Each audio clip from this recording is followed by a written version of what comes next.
In the name of the Father, and of the Son, and of the Holy Spirit. Amen.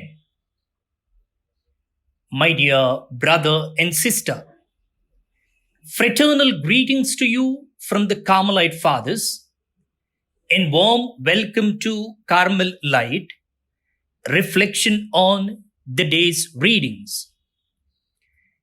It's the 20th of October, Tuesday of the 29th week in Ordinary Time. Today we remember Saint Maria Bertilla Boscardin, a nun and a nurse. Let's try to know a little more about today's saint.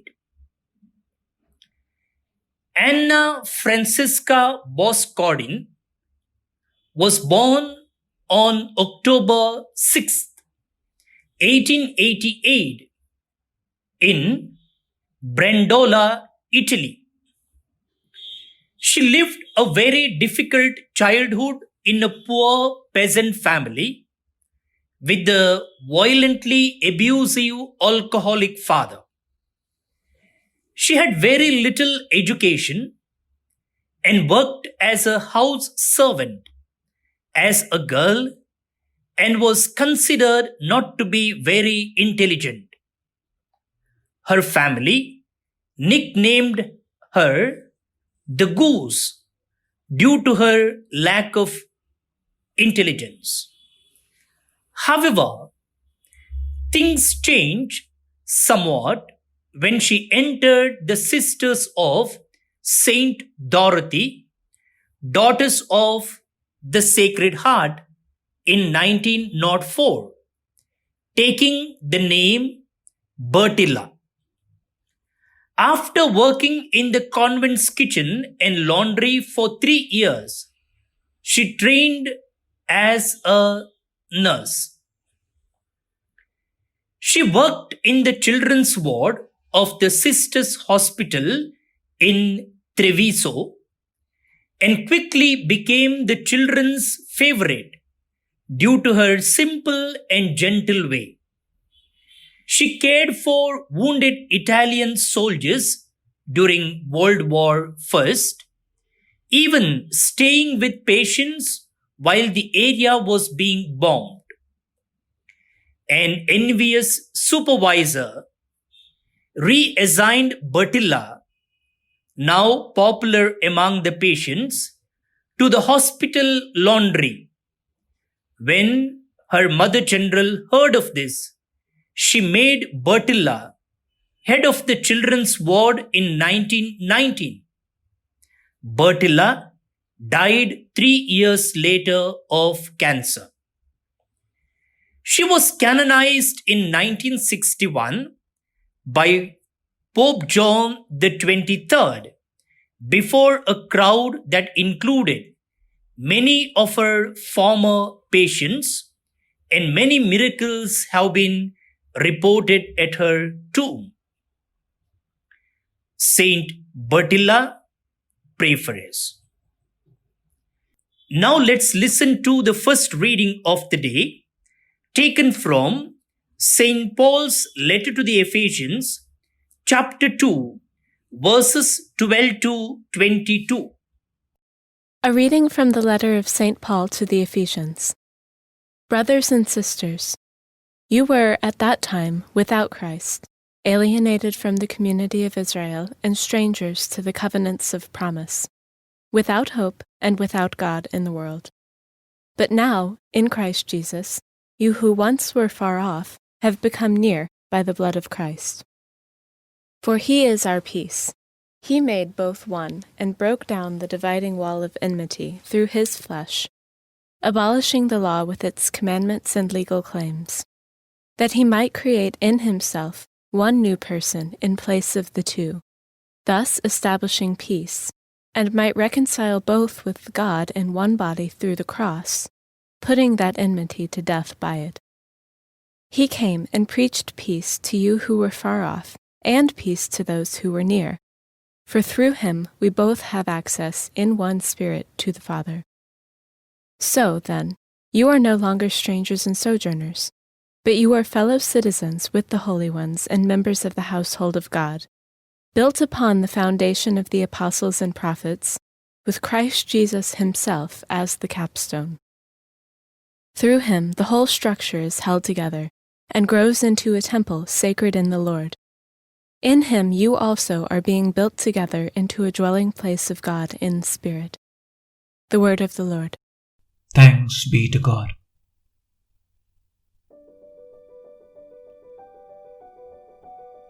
Biblical research indicates that most of the letters of St. Paul, if not all, are written not so much as arbitrary theological teachings, but as responses to letters or information from the respective churches he founded, containing doubts about doctrine and details about disturbances. Since Paul, after establishing a church in a particular area, installed leaders from among them and then moved on to the next place, often they looked up to him for answers to the questions, solutions to their problems, and judgments settling their conflicts. And so in this passage from the letter to the Ephesians, Paul is addressing the problem of division between the Jewish and the pagan Christian converts. We find this problem in many of the other churches as well. The emergence of this division wasn't surprising. The Jews had grown up learning that they were a special class of people, a chosen race superior to the rest of men, and therefore their consideration of pagans as dogs wasn't from arrogance as such, but was the way they were brought up. Therefore, even the best among them would be particular about following rules such as not eating with pagans or washing up after encountering them because they were made unclean.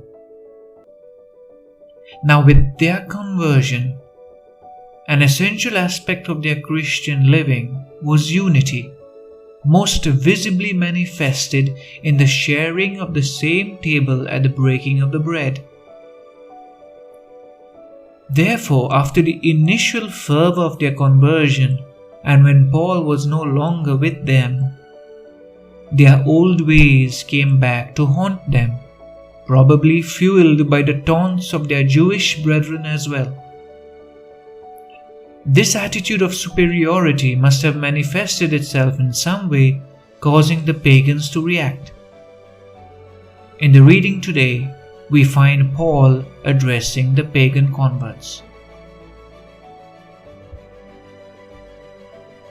Paul begins by reminding the pagans of the fact of their existence before their faith in Christ. They did not believe in the God of Israel, the Father of the Lord Jesus Christ, and therefore they had no part in the covenants with which came the promise of the Messiah, and hence they were living a life without God and consequently without the hope of a Savior. Paul is reminding them that it is true that there was a difference and there was reason for it. But now, he says, with Christ, there remains no more difference. Why? Because all are made new in Christ Jesus. And therefore, when one chooses to believe in Christ, he chooses the new life over the old. The old beliefs and traditions, the culture and status, the family name and honor, all the things that were previously the basis of one's identity. The new identity that one adorns is that of being a Christian, of one belonging to Christ Jesus, citizens of His kingdom, part of a building that has the apostles and prophets for its foundations, and Christ Jesus Himself for its main cornerstone. And therefore, Christ has destroyed by His cross the roots of all that caused division before, and has become the single vine to which all the branches are attached and find life.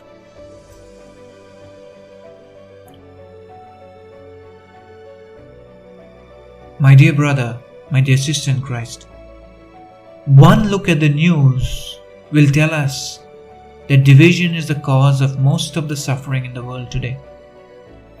Conflicts, crime, chaos everywhere.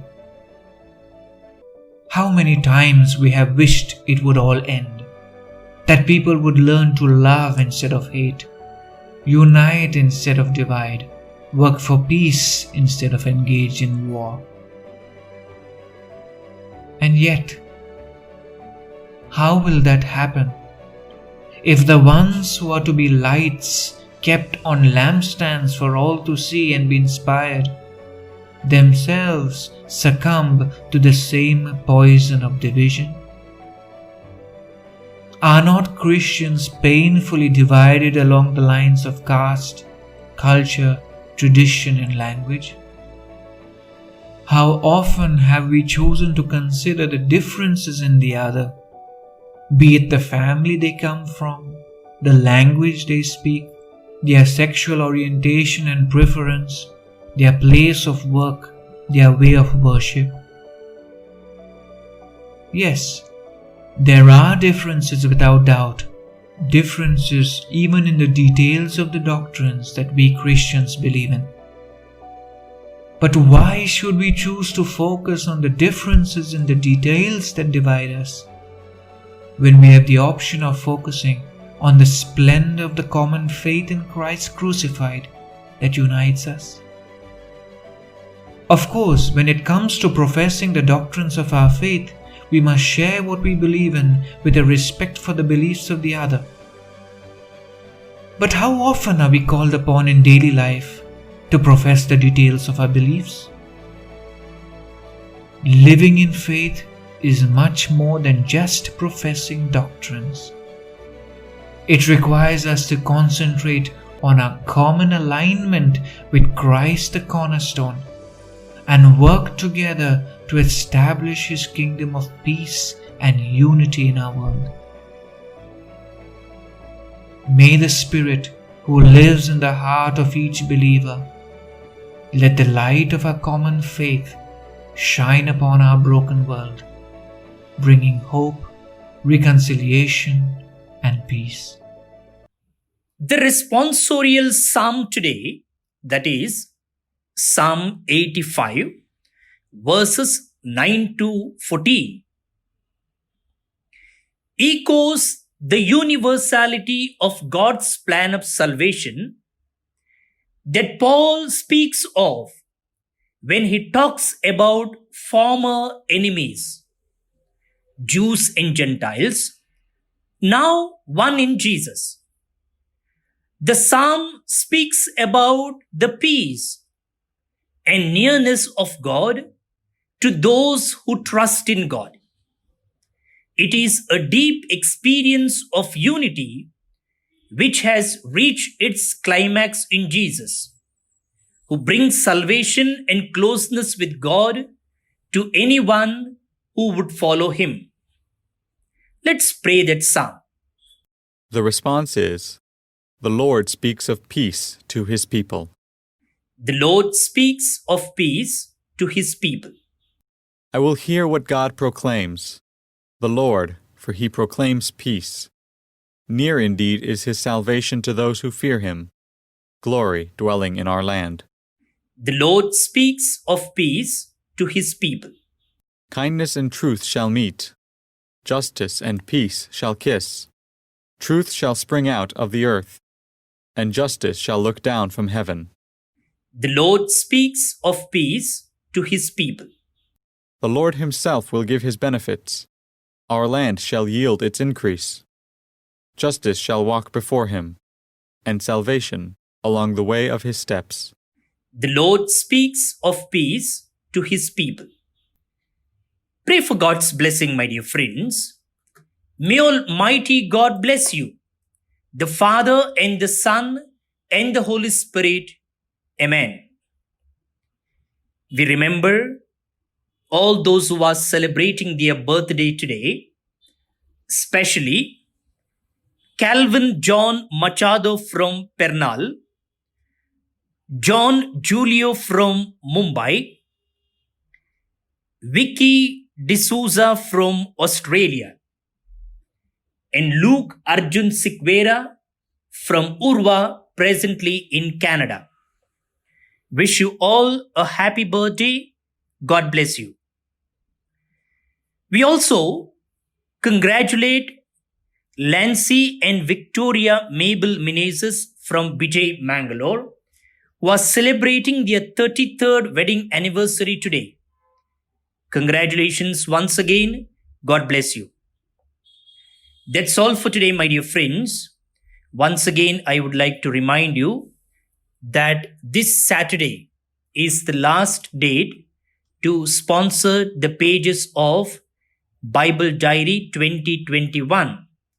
If you have not yet done so, and if you would like to join with us in printing the Bible Diary and helping the children of the blind, kindly WhatsApp your full name, your address, the dates and the name that you would like to print in the Bible Diary.